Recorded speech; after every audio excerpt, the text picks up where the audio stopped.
Hey all, Natalie here for a cherry on top, and it's Technique Tuesday, and this month we are focusing on layers. So I've grabbed my Cocoa Vanilla Sunkissed collection along with a few other stash items that are very summery. That kaleidoscope stamp from Catherine Pooler, that dot stencil from Kaisercraft, and we're going to talk about creating layers on your page. So I have a layer of gesso on this white cardstock first, and I'm going to predefine an area with water. And my first layer is going to be watercolor. I like to do mixed media, but you can use any kind of medium here. So you could make your first layer like some kind of acrylic paint. There's all different stamping ink, anything like that. I chose to make it this watercolor spray. So I'm gonna do like a sunset variant or gradient along the background here. So my next color is gonna be like this peachy orange. And I want it to keep some of the color out, but also mix a little bit with the pink as well. So that's why I'm just kind of keeping it controlled with the spinning of the paper and also using my brush. I added a little bit more there. I'm gonna sop up some of the ink with a paper towel so that it just doesn't get a little too unmanageable while I'm spreading it around the page. And then I'm going to go in with this like brighter orange color. And these are shimmers, but you could also use all kinds of things. You could use distress sprays. You could use the Dina Wakley sprays, or you could even use like Prima watercolors. That's like a sorry, that's not right. Sunset Boulevard. It's like a yellow color there at the bottom. So, you could roll some paper towels over this to sop it up, but I do want my colors to be pretty vibrant. So I do let them sit on the page for a little while and dry of their own accord. So next layer is going to be stamping. A lot of times, I lied. The next layer is going to be splatter. And literally I'm using the exact same colors, tone on the same colors that I put the watercolor. But because I don't spread them out and dilute them with water, the colors stay more vibrant. And the longer you let them sit on the page, the darker they'll be. And so you're literally using the exact same pigment ink, but you are getting another depth of layer of color on your background. So this is a technique that I use all the time. It's super fun and easy. So yeah, I just go through all the colors and add the splatter with the same watercolor sprays that I used for the background. And then we'll do stamping. So there you can see, there just added another dimension of color. So now I'm going to grab some ink pads that are in similar colors, and I'm using this kaleidoscope stamp, and I'm just going to kind of lightly stamp all over the background in just different little sections, just like it's peeking through. I don't know the way to describe it, but you can go through, because you have gesso, and kind of watercolor these stamps a little bit and get rid of any rough edges. But it just adds this layer of texture onto your two-dimensional page. So you could also do this with black ink, and it would make a really dramatic statement, which I also love. But for this bright summer page, I didn't really want to introduce black on the background. So there's my photo of my two boys in the pool. And I knew that in my background was going to be pretty busy, so I chose this very small dotted stencil. This is from Kaisercraft, and it just gives these really cute textures. I actually considered using the same stamping inks to tint my texture paste, but I decided the bright pops of white on that colored background would look nice. So I'm just kind of sporadically putting them around. This is Matte Ranger texture paste.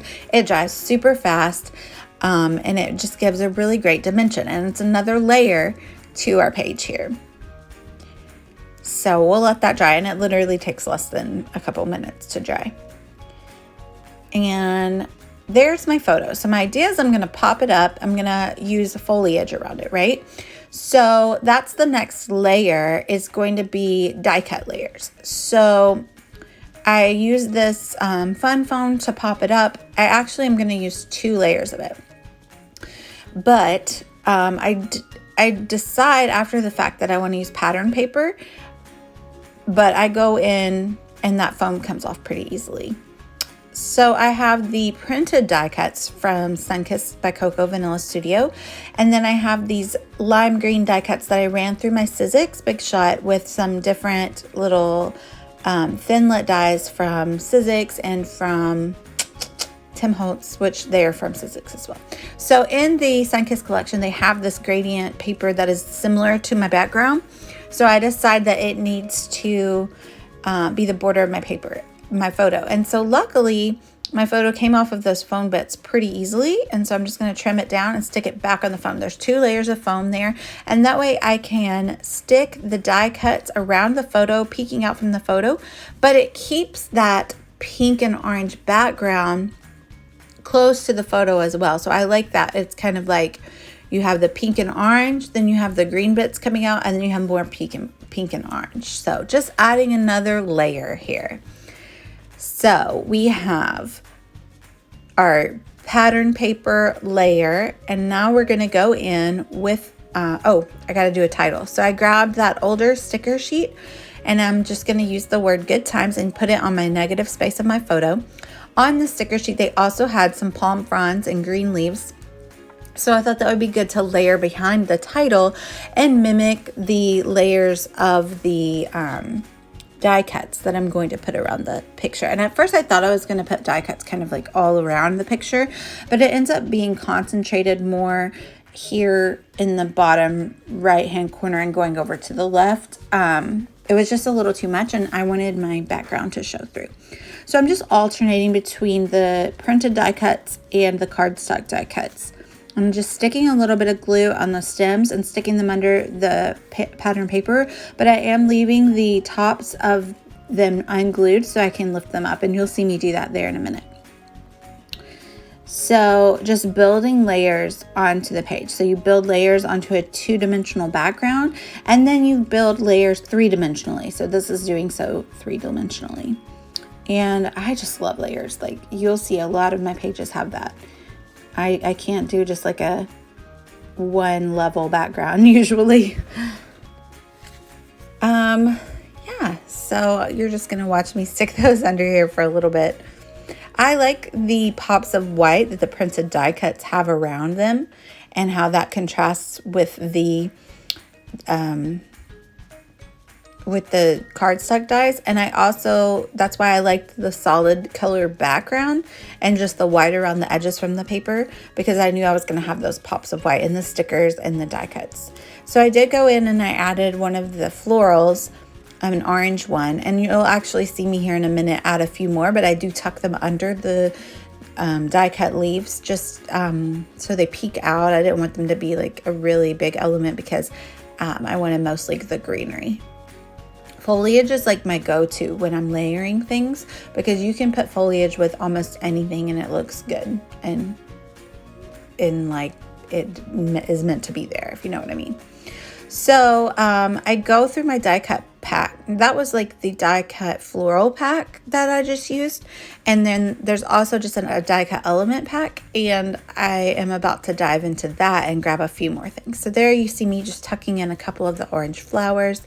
And I find a palm tree that needs to go in there, and also like a drink umbrella that's orange that I want to use. And I really try hard to make some die cuts fit up there in the pink section in the top left hand corner, but then I decide that nope, we're just gonna leave that. And I worked with it for a really long time before I decided that nope, it was just gonna stay plain, because while I do love a lot of texture and dimension and layers, there also needs to be a place for your eye to rest. And so I decided that that top left corner was a place for my eye to rest. And you can read the page from the top left, and then you go down to the title and see the photo and everything.